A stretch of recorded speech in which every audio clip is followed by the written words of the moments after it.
Welcome back to the Idol Talk Minis, ladies and gentlemen, and today I will give you my honest opinion on Saw 10. So, this takes place in between Saw 1 and 2.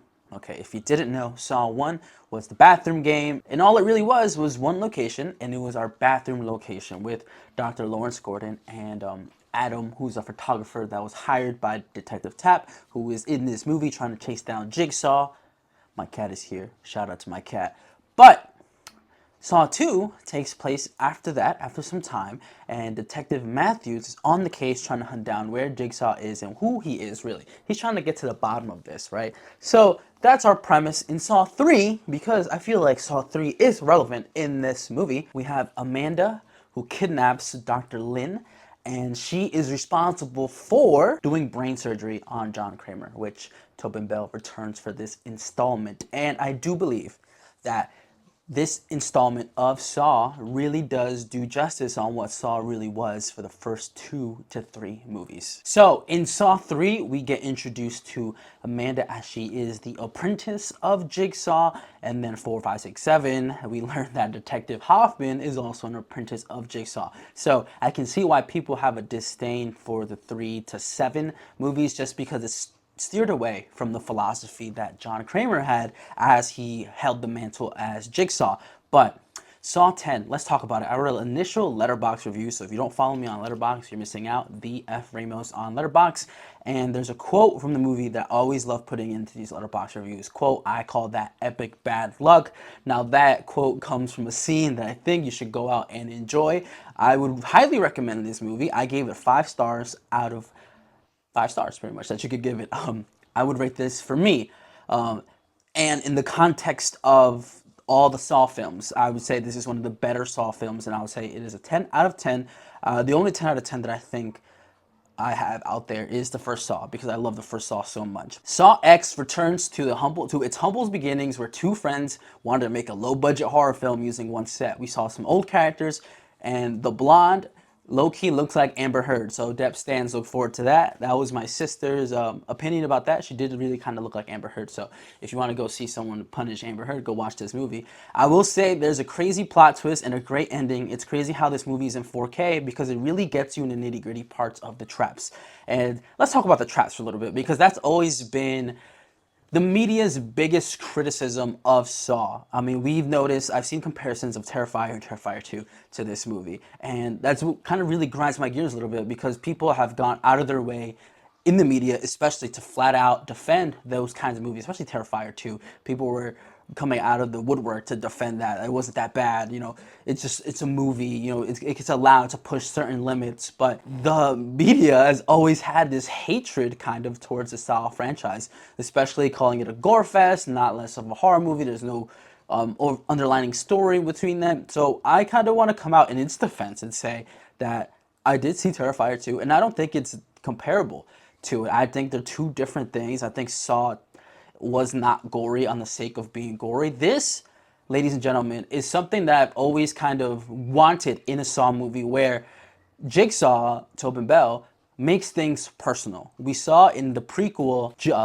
Jigsaw, right? Jigsaw, when we had Logan as the new apprentice in that movie. He showed us how the very first unreleased, like, police didn't find Jigsaw game, and that was because his nephew, so Jigsaw's nephew, Tobin Bell's nephew, John Kramer's nephew. I keep mixing up these names, but his nephew was ultimately killed because he bought a bad motorcycle with bad brakes. And that game that he decided to orchestrate was kind of like a consequence to the person who did that, and just other people who kind of weren't that good of human beings. And Saw 10 makes me feel like it bridged the gap before him personally, for his character, for John Kramer's character in Saw 1 and 2. But also, in a consequence, I do think that Amanda Young, I think that's her name, Amanda Young. But his other apprentice, I think Saw 10 perfectly explains why she acted the way she acted in Saw 3. So in Saw 3, we learned that she gets blackmailed by somebody. We learned in Saw 4 that it was Detective Hoffman, the other apprentice of Jigsaw. So he wanted to be the sole apprentice, carrying out his last will, doing all these things. And Amanda Young was not going to fit that philosophy for him, for Mark Hoffman. He was like, no, I'm the one and only. I'm the next man up. So in Saw 10, there's a beautiful moment between John Kramer and her character where you can kind of tell that he knows something about her. We later know down the line that he always knew that she was there that night with the guy who caused his wife to miscarry.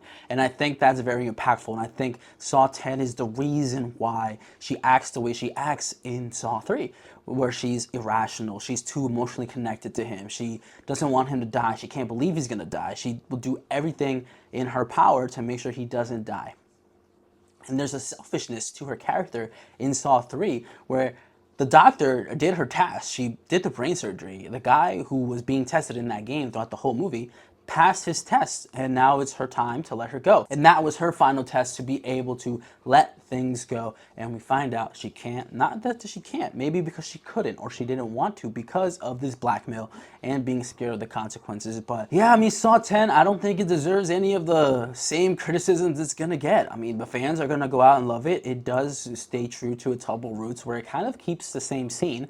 I mean, the original script or short story or short film, what it was, it definitely was just taking place in one thing. But after, Lionsgate, Twisted Metal got the rights to it and wanted to produce a movie, then the budget obviously got bigger. But I think Saw 10 does return to those roots, and it kind of fills in the blanks that I didn't know we needed to be filled in. We got a lot of development between John and Amanda, and that third act of that movie was just some superb acting on both of their ends. It really felt like I was watching a grandfather and a granddaughter really bond and really connect in a way that was seen before, like in Saw 3, where I'm like, why are you so connected to John?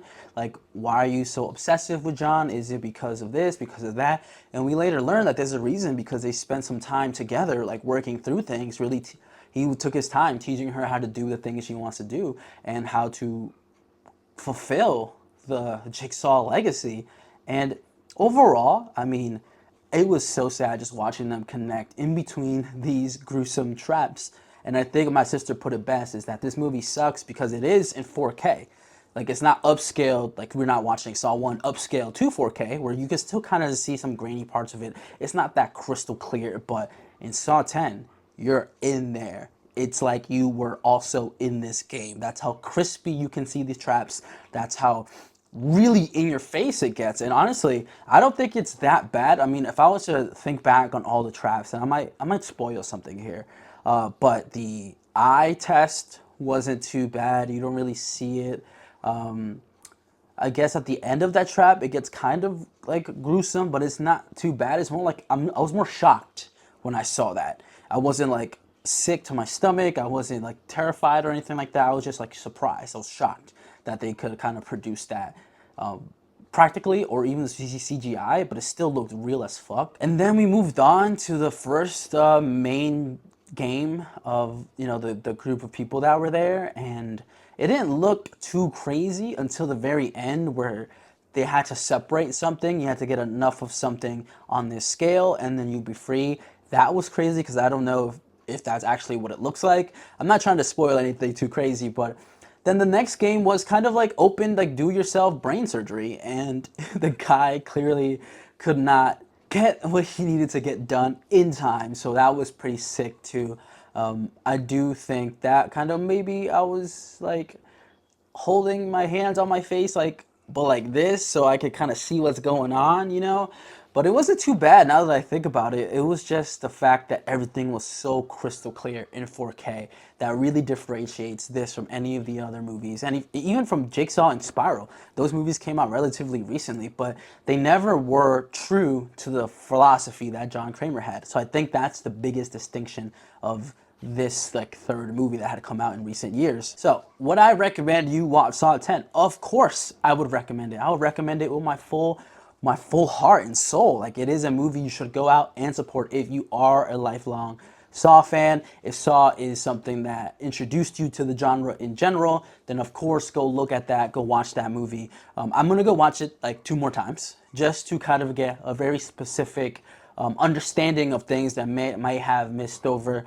But Overall, I think the story was solid. I think it was as good as it needed to be to bridge Saw 1 and 2 and possibly 3 as well. And I think that bridging Saw 3 was an unforeseen consequence. So if you know, you know if you've seen that scene. But overall, the movie does take place in Mexico. My sister's biggest gripe was why the fuck does all these Mexican-born people speak fluent English, like very fluent, as if like they were not born there.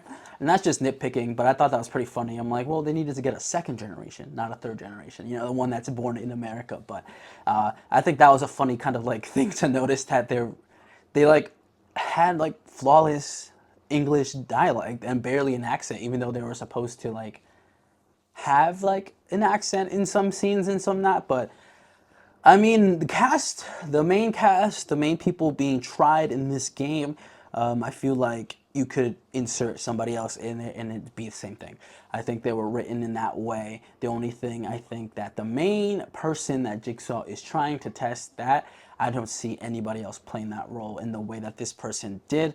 But nevertheless, I totally think it's a 10 out of 10. I rated it 5 stars on Letterboxd. Shout out to Letterboxd. I love this fucking app. But that was today's Idle Talk Mini. So go out and watch Saw Ted. I know it's been raining the last couple of days and potential flooding and whatever. But honestly, go out and enjoy this movie for what it was. And be sure to use code ILX Idle Talk at Insane Labs and save 45% off. And we will see you for the next Idle Talk Mini, for the next regular Idle Talk. Who knows? But just subscribe. Subscribe to the YouTube page, subscribe to the Apple Podcast page, follow us on Spotify, leave us 5 stars on all these podcast platforms, and I will see you, or favorite, we'll see you on the next one. Peace.